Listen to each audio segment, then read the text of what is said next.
खुसी हुनु छ भने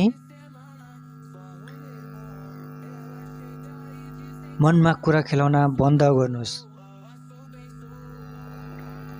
मनमा राम्रा कुरा पनि खेल्छन्, नराम्रा कुरा पनि खेल्छन्। राम्रो कुरा यस अर्थमा खेल्छन् कि भोलिको दिनमा राम्रो गर्छु, राम्रो हुन्छ भनेर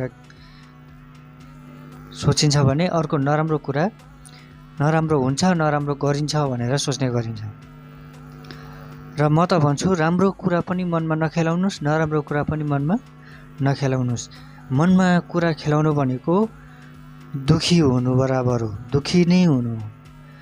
आज तपाईँले राम्रा कुराहरूमा किताब पढ्न पाउनु भएन भनेर मनमा कुरा खेलाउनु भयो, चिन्तित हुनुभयो।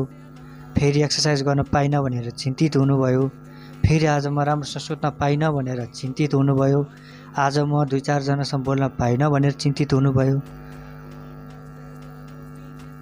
यसरी कहिलेसम्म चल्छ? तपाईँ बिहानदेखि बेलुकासम्म तपाईँ चिन्तितमै, राम्रै कुराले पनि तपाईँ चिन्तित भएर दिन कटाउनु भयो भने तपाईँको जिन्दगी त गयो त, सक्यो त। त्यसैले कहिले पनि राम्रो कुरा होस् या नराम्रो कुरा होस्, चुरोट खाएन भनेर चिन्तित हुनु अलग कुरा हो।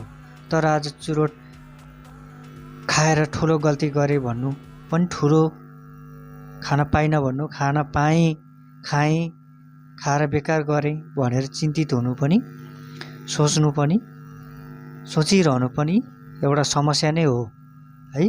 त्यसैले सोच्न र सोचिरहन बन्द गर्नुहोस्।